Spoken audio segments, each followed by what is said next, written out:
beloved, Boss Mike, Cervera.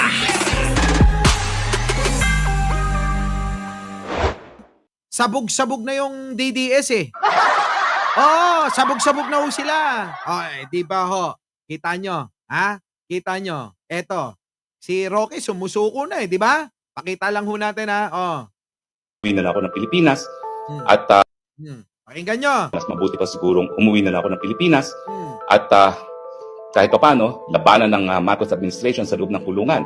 Matapos ang 2 taon pakikipaglaban, Kita nyo mga kababayan ko, matapos ang dalawang taon na pakikipaglaban niya, walang napala si bakla, mga kababayan.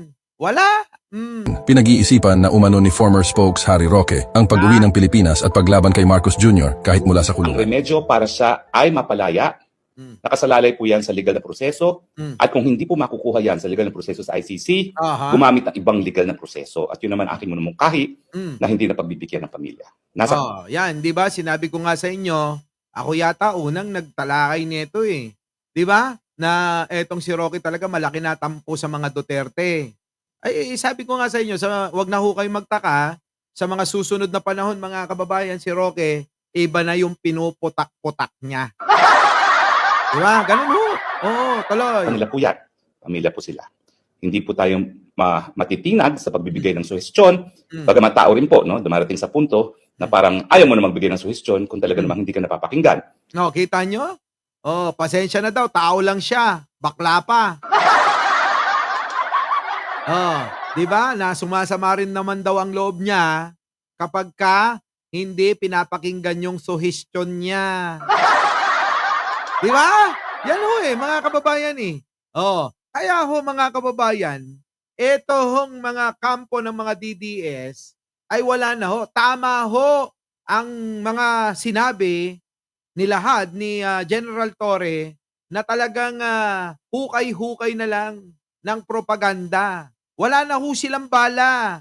Wala na silang makita na po pwedeng itira kay Pangulo kasi alam nating lahat na mga nagko-comment dito na ang ginagawa ni Pangulong Bongbong Marcos ay talaga namang hindi na matatawaran sa dami, sa mga mega project, sa mga mabubuting na ibigay sa mga magsasaka, sa mga pabahay, sa pakalsada, patulay, pati na lang kulang na lang mansilyahan yung mukha ni Digong. Ganun ho eh, mga kababayan eh, di ba?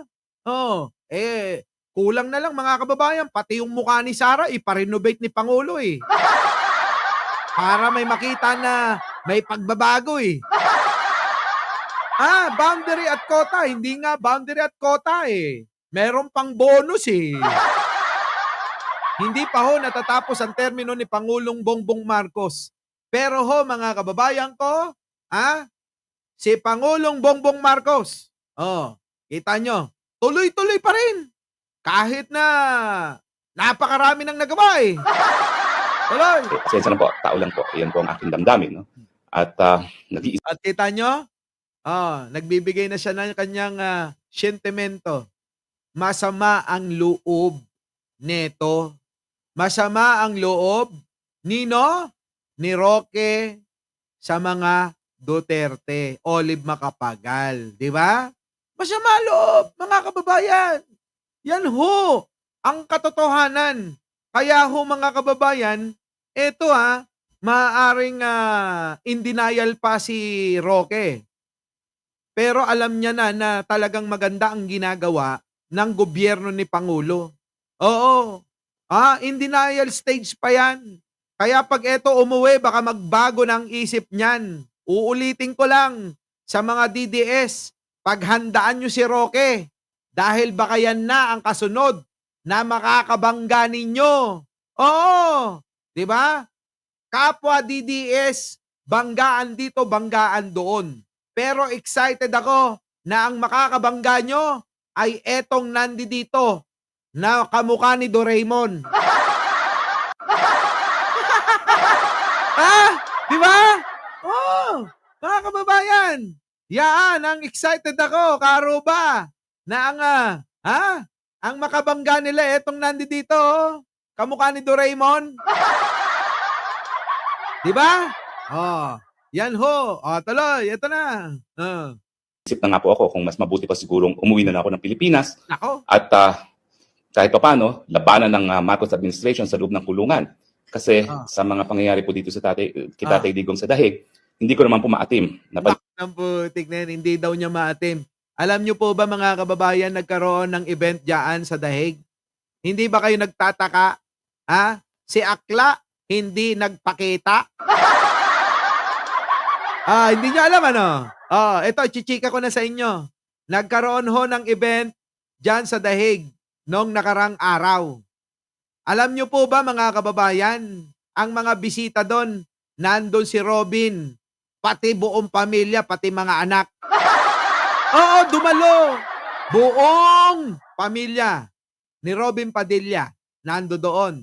Nandun din yung si Rostom Padilla na naging naging bibi gandang hari na.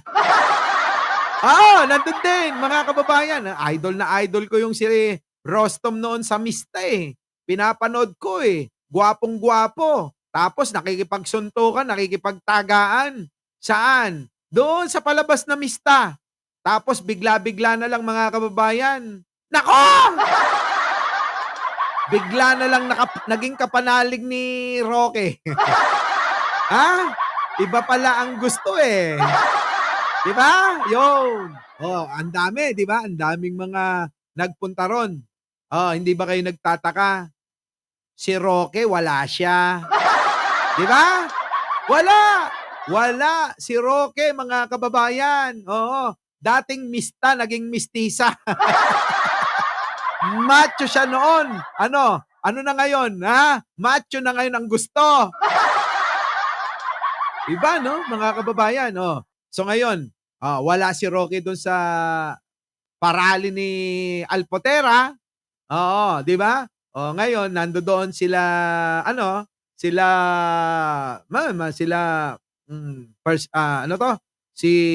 Sara. Talagang si Sara, mga kababayan, hindi na binitawan yung mic, ano? Tapos yung iba, sila Robin, sila Bondok, at kung sino-sino pa, mga personalidad ang pumunta. Ngayon, mga kababayan, magtaka kayo kung bakit etong si Roque wala doon. Hindi nyo napansin, mga kababayan ko, eto ngayon, may i-chismis ako, may i-chismis ako sa inyo. Chismis lang ito, Sabi ng ating bubwit, mga kababayan, doon sa Dahig, may bubwit na tayo sa Dahig eh. Kaya pala, etong si Roque daw ay hindi dumalo. Abay, totoo daw yung sinasabi ko na malaki na daw ang tampo. Masama ang loob ni Roque. Yan, sa kampo nila Sara Duterte. Unang-una pa lang daw na hiniling niya na maging abogado ni Digong ay hindi daw tinanggap o isinantabi.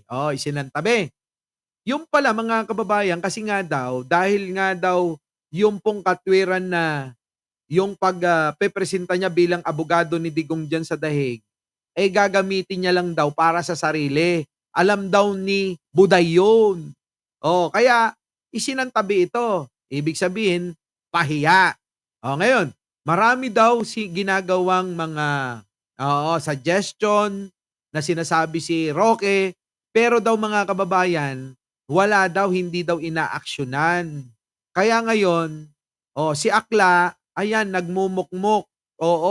Nagmukmuk, hindi dumalo. Doon sa Dahig. Nagpasugnod, mga kababayan. Agpasugnod ni Nanang Roque. Agpasupasugnudan. So ibig sabihin, nagtatampo, mga kababayan. Ngayon, eto na. Bigla hong etong nag-live at yan na nga yung mga litanya. Para nga daw, mga kababayan, yung atensyon doon sa ginagawa nila roon, mapunta sa kanya. Ngayon, totoo naman, siya ngayon ang pinag-uusapan, di po ba? Kasi nga, nakaagaw siya ng atensyon at ngayon, siya na ang pulutan, hindi na sila. Yun! Di mo ba? Grabe, no? Arasagid. Arasagid. Oo, parang ano to eh. Damong makahiya si Roque. Di ba? Kun kapimpiman nga, yan, grabe niya. Kakaasim kapimpiman ni bakla. Awanen ti mga manging kayat kinyana. Naiintindihan niyo sinasabi ko? Awanen manging kayat kinyana. Isarsarwadan. Di ba? Pimpiman nga bakla, duwa nga taon nga makiap-apa. Lang yan, 2 taon ho mga kababayan na nakikipag-away ito.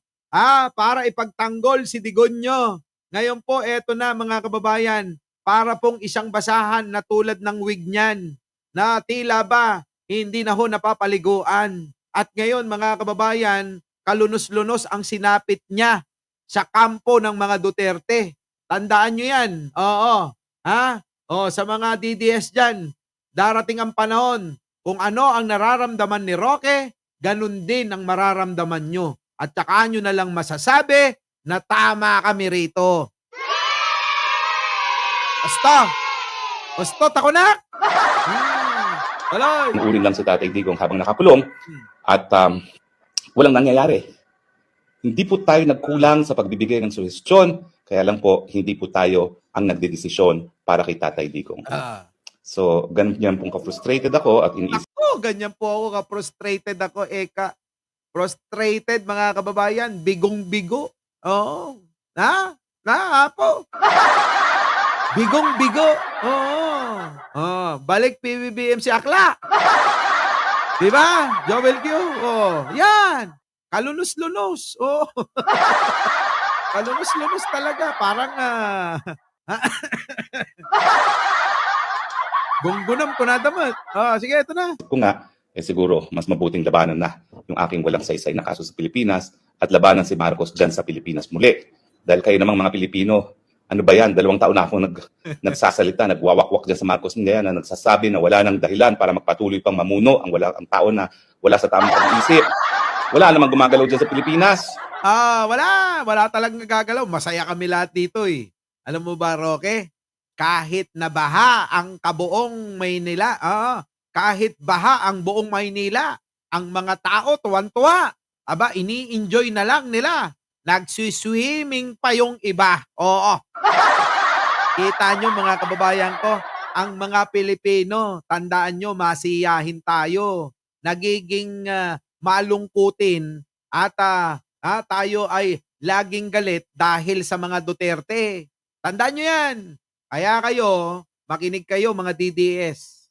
Hindi ko namin po kayo pinipigilan na kayo manood dito para lagi kayong masaya. Pero yun nyo, manood kayo sa mga DDS, stress na stress kayo, di ba? Manood kayo kay Akla, puro sama ng loob ang sinasabi niya. Manood kayo kay Maharlika, galit na galit sa mga kapwa niya DDS. Makinig kayo naman doon kay Banat Bay. Nako, Diyos ko, lalo na. Galit na galit kay Maharlika. Tayo mga kababayan ko, pa-easy-easy lang. GB-GB lang tayo, di ba? Ganun dapat, yung masaya. Hindi ho yung lagi na lang puro puot, galit, hinanakit ang lumalabas sa bunganga. Ay nako, walang kwenta. Our beloved Boss Mike